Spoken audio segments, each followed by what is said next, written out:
اس میں انصاف کا تقاضا تھا کہ اس امت پر رحم کرتے ہوئے اس ٹاپک کو ایڈریس کیا جائے، جنگ جمل کو بھی واقع افک کے ساتھ، اور اسی گفتگو کی سینسٹیوٹی کے پیش نظر، جنگ جمل کی سینسٹیوٹی کے پیش نظر، اس کی حساسیت کے پیش نظر، یہ میں نے ریڈ کلر کا بیک گراؤنڈ پیچھے لگایا ہے تاکہ یہ ریڈ کلر کا جب بیک گراؤنڈ سامنے آئے تو پتہ چل جائے یہ ایک کرٹیکل ٹاپک جو امت کے لیے بون آف کنٹینشن بنا ہوا ہے وہ ڈسکس ہونے جا رہا ہے۔ تو یہ ہماری جو آج کی ایکسکلوسیو نشست ہے یہ 2 حصوں میں مکمل ہوگی۔ پارٹ 1 جو ہے وہ آج ہوگا، انشاءاللہ اس کا پارٹ 2 جو ہے پارٹ B وہ اگلی دفعہ ہوگا۔ بہرحال اس کا عنوان ہوگا ہماری ویب سائٹ ahlsunnatpak.com پر، ہمارے یوٹیوب کے چینل انجینئر محمد علی مرزا کے تھرو یہ گفتگو اپلوڈ ہوگی۔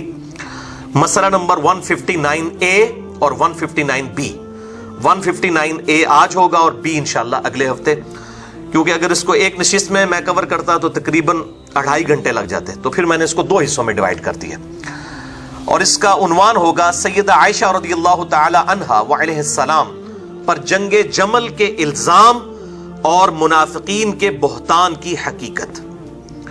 جنگ جمل والا جو معاملہ ہے وہ بہتان نہیں ہے، وہ الزام ہے، اور وہ الزام بالکل درست ہے، اس کے بعد جو رزلٹ نکالا گیا وہ غلط ہے۔ اور دوسری طرف جو منافقین نے بہتان لگایا سیدہ عائشہ کی عصمت اور عفت پر، وہ 100% بہتان ہے، اس لیے میں نے اس کا نام بہتان رکھا ہے، جنگ جمل پر کے الزام اور منافقین کے بہتان کی حقیقت۔ اس کانٹیکسٹ میں جتنی بھی آیات آئیں گی انشاءاللہ میں ان کے مکمل ریفرنسز دوں گا، اور خصوصاً جو کرٹیکل احادیث ہیں ان کے نمبرز علماء حرمین بیروت اور دارالاسلام کی انٹرنیشنل نمبر کے مطابق دوں گا، جس کے مطابق پوری دنیا میں عربی کتب شائع ہوتی ہیں اور مکتبۃ الشاملہ اور باقی عربی سافٹ ویئرز بنائے جاتے ہیں۔ پھر بھی کسی کی اگر کوئی کیوری ہو تو لیکچر کے اینڈ پہ سوال کر سکتے ہیں، اور بعد میں بھی میرا ای میل ایڈریس ہے mirza_95@yahoo.com، اس پہ بھی ای میل کر سکتے ہیں۔ لیکن ای میلز کے اعتبار سے میں آج کل بڑی آزمائش سے گزر رہا ہوں میرے بھائیوں، کیونکہ ای میلز جو ہے وہ ہزاروں تک پہنچ جاتی ہیں، اور ایک بندے کے لیے ممکن نہیں ہے کہ ان ساری ای میلز کا جواب دے۔ اور اب میں نے تقریباً معذرت ہی کر لی ہے کہ ہمارے بھائی جو واٹس ایپ کے گروپس چلا رہے ہیں ان کے ساتھ ہی رابطہ کریں، کیونکہ اکثر ٹاپکس کے اوپر میں نے لیکچرز ریکارڈ کروا دیے ہیں۔ مجھے بھی جو 90% ای میلز ملتی ہیں ان کے جواب میں لیکچر ہی بتاتا ہوں، کیونکہ ایک لائن میں جواب نہیں دیا جا سکتا چیزوں کا۔ بھائیو، واقعہ افک جو ہے یہ سیدہ عائشہ پر جھوٹا الزام تھا اور بہتان تھا۔ اللہ تعالیٰ نے قیامت تک کے لیے سورۃ النور کی آیت نمبر 11 سے لے کر 26 تک 16 آیات نازل فرما کر اما عائشہ رضی اللہ تعالی عنہا کی برات کا اعلان کر دیا۔ لہٰذا اب ان پر بے حیائی کے اعتبار سے جو شخص بھی تہمت لگائے گا تو وہ پکا منافق بلکہ کافر اور دائرہ اسلام سے خارج ہے، کیونکہ قرآن حکیم سیدہ عائشہ رضی اللہ تعالی عنہا کی حیا کے حوالے سے ان کو سپورٹ کر رہا ہے قیامت تک کے لیے۔ لیکن جہاں تک جنگ جمل کا تعلق ہے اس معاملے میں ان کی وہ اجتہادی خطا ہے، اور انشاءاللہ میں قرآن حکیم کی روشنی میں اور صحیح الاسناد احادیث، جن میں سے اکثر احادیث صحیح بخاری سے ہوں گی اور صحیح مسلم سے، میں انشاءاللہ اس ٹاپک کو کنکلوڈ کروں گا انشاءاللہ۔ بہرحال ایک بات یہ بھی یاد رکھیے گا کہ ہمارے محبوب صلی اللہ علیہ وسلم کے علاوہ بھی جتنے پیغمبر گزرے ہیں ان کی جو بیویاں تھیں، بعض بیویوں میں خرابیاں موجود تھیں، کافرہ بھی تھیں۔ سیدنا لوط علیہ السلام، سیدنا نوح علیہ السلام کی بیویوں کا ذکر سورہ التحریم کے آخری رکوع میں آتا ہے کہ وہ دونوں کافرہ تھیں، اور اللہ تعالیٰ فرماتا ہے کہ ان کے جو خاوند تھے وہ بہترین لوگ تھے، لیکن وہ اللہ کے عذاب سے ان کو بچا نہیں سکے۔ لیکن جہاں تک بے حیائی کا معاملہ ہے تو کبھی کسی نبی کی بیوی بے حیائی والے معاملے میں کبھی بھی گرفتار نہیں ہوئی۔ اس سے اللہ تعالیٰ نے انبیاء کرام علیہ السلام کی بیویوں کو ان کی عزت اور عفت کو محفوظ رکھا ہے، الحمدللہ۔ بہرحال سیدہ عائشہ اور سیدہ حفصہ رضی اللہ تعالی عنہما وعلیہم السلام پر جو واقعہ ایلا والا ایشو ہے، جو نبی صلی اللہ علیہ وسلم کے ساتھ انہوں نے مس بہیو کیا، اس کانٹیکسٹ میں قرآن حکیم میں بھی آیات نازل ہوئی، سورہ التحریم کے اندر، سورۃ الاحزاب کے اندر، اور بخاری اور مسلم میں کئی احادیث موجود ہیں اس حوالے سے۔ وہ والا جو میرے بھائیوں معاملہ ہے وہ ایک ڈیٹیل طلب معاملہ ہے، آپ صلی اللہ علیہ وسلم ایک مہینے کے لیے ناراض ہو گئے، اس کے کانٹیکسٹ میں میں نے آلریڈی ایک لیکچر ریکارڈ کروا دیا ہے، مسئلہ نمبر 105، جنید جمشید پہ گستاخی کے الزام کا تحقیقی جائزہ۔ اس میں میں نے اس ایشو کو ریزالو کر دیا ہے، آج میں اس کو ڈسکس نہیں کروں گا۔ اسی طریقے سے جو سید عائشہ رضی اللہ تعالیٰ عنہا پر جو الزامات ہیں بعض غالی قسم کے اہل تشیع اور رافضیوں کی طرف سے، ان کی حیا کے حوالے سے، کہ جو انہوں نے آپ صلی اللہ علیہ وآلہ وسلم کی نسبت سے بالکل جو ایک میاں بیوی کے ریلیشن شپ والی احادیث کو روایت کیا، اور منکرین حدیث جو ہیں وہ اس معاملے میں امام بخاری اور امام مسلم کو مجرم سمجھتے ہیں، وہ کہتے ہیں کہ انہوں نے جھوٹی حدیثیں گھڑی ہیں نعوذ باللہ، اور دوسری طرف روافض جو ہیں وہ سیدہ عائشہ کی طرف چل پڑتے ہیں، دونوں ہی جھوٹے ہیں۔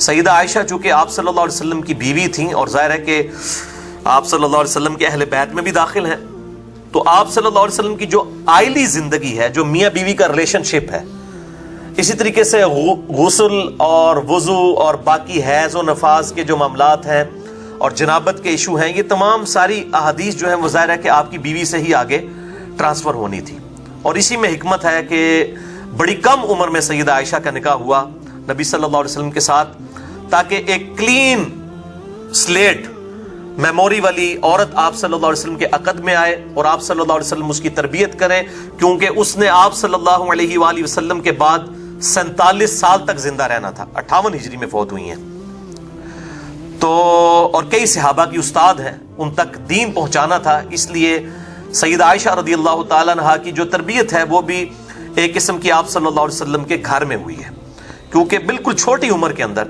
9 سال کی عمر کے اندر بخاری اور مسلم دونوں میں احادیث موجود ہیں، اور اس حوالے سے جو غامدی صاحب اور چند کچھ اور لوگ جو ہیں اس معاملے میں اس کو 9 کو 19 بنانے کی کوشش کر رہے ہیں، تو وہ جو کوشش کر رہے ہیں غیر مسلم تو پھر بھی خوش نہیں ہوں گے، کیونکہ وہ تو پھر بھی کہیں گے کہ ایک ایسا شخص جس کی عمر جو ہے وہ 52 سال ہے، اس کے ساتھ 19 سال کی لڑکی کی شادی بھی صحیح نہیں ہے، جب تک آپ اس 19 کو 49 تک نہیں لے جاتے نا تو غیر مسلم نہیں خوش ہوں گے، لہذا یہ ایفرٹ جو ہے وہ بالکل فضول ایفرٹ ہے، اس کی بجائے اس کو آپ صلی اللہ علیہ وسلم کی خصوصیت سمجھیں۔ ظاہر ہے کہ وہ بالغہ والا معاملہ تو تھا، کم عمر اس لیے کہ تاکہ آپ صلی اللہ علیہ وسلم کی آئلی زندگی آگے ٹرانسفر ہو سکے، اور یہ واحد بیوی ہیں جو کنواری ہیں، باقی تو سب آپ صلی اللہ علیہ وسلم کی بیویاں جو ہیں وہ یا تو بیوہ ہیں یا طلاق یافتہ ہیں، اور بخاری اور مسلم کی متفق علیہ حدیث ہے کہ آپ صلی اللہ علیہ وآلہ وسلم فرماتے ہیں کہ عائشہ کی جو تصویر ہے مجھے لا کے جبریل نے دکھائی تھی اور کہا کہ یہ عورت ہے جو آپ کی بیوی بننے والی ہے، تو یہ ایک بڑا خاص جو ہے وہ اللہ تعالیٰ کی طرف سے پلاننگ تھی سیدہ عائشہ کا آپ صلی اللہ علیہ وسلم کے عقد میں آنا، لہذا اس حوالے سے جو اعتراضات منکرین احادیث کی طرف سے کیے جاتے ہیں کہ یہ بخاری اور مسلم کی حدیثیں فراڈ ہیں، وہ بھی غلط ہیں، اور اسی قسم کے اعتراضات جو غالی اور رافضیوں کی طرف سے کیے جاتے ہیں کہ وہ سیدہ عائشہ کی حرمت کے اوپر حملہ کرتے ہیں، خصوصاً آج کل ایک مشہور عرب کے اسکالر ہیں یاسر الحبیب، جن کو اہل تشیع کے علماء نے خود جو ہے رافضی ڈکلیئر کر دیا اور گمراہ، کیونکہ وہ امام خمینی کو بھی کافر کہتے ہیں اور عجیب و غریب قسم کے معاملات کرتے ہیں۔ اب ان کا میں رد ظاہر ہے اردو میں تو نہیں کر سکتا، ظاہر ہے کہ وہ اس کے لیے تو عربی میں کرنا پڑے گا، وہ عربی میں کر رہے ہیں سارے معاملات، لیکن چونکہ ان کے ویڈیوز آج کل عام ہیں تو میں اس حوالے سے کلیئر کر دوں۔ اور دوسری طرف جو سلفی ہیں وہ ان کی ویڈیوز کا رد کر رہے ہیں، اور وہ رد کرنا بھی عجیب طریقے سے رد کرنا ہے کہ بھائی شیعہ کے کھاتے میں تو تب ان کو آپ ڈالیں کہ جب شیعہ اس کو آن کرتے ہوں، شیعہ تو اس کو خود جو ہے وہ نکال چکے ہیں، اور اہل تشیع کے بڑے بڑے علماء، ایران کے بڑے بڑے مفتی، انہوں نے اس خبیث کو جو ہے وہ بتایا ہے کہ وہ اہل تشیع سے خارج ہیں، اور جو کچھ وہ کر رہے ہیں وہ یہ سمجھتے ہیں کہ اہل تشیع کی بدنامی ہے، تو لہٰذا ان کے معاملات کو اہل تشیع پہ تھوپنا یہ ہم اہل سنت کی طرف سے زیادتی ہوگی۔ یہ بالکل اس طرح کی زیادتی ہے کہ اگر اہل تشیع جو ہیں قادیانیوں کے معاملات کو سنیوں پہ تھوپنا شروع کر دیں، کیونکہ قادیانی فرقہ جو ہے وہ اہل تشیع سے نہیں نکلا بلکہ سنیوں سے نکلا ہے۔ غلام احمد قادیانی کے جتنے استاد ہیں یا تو دیوبند ہیں یا اہل حدیث ہیں، اور شروع میں تو دیوبند اس پہ کفر کا فتویٰ ہی نہیں لگا رہے تھے، جب احمد بریلوی صاحب نے حسام الارمین لکھی تو پھر ان کی آنکھیں کھلی، تو پھر انہوں نے بھی کفر کا فتویٰ لگایا۔ تو یہ میں ضمناً 7 چیزیں بتا دیتا ہوں۔ تو جہاں تک جنگ جمل کا الزام ہے سیدہ عائشہ رضی اللہ تعالی عنہا پر وعلیہ السلام، تو ان کا جو خروج ہے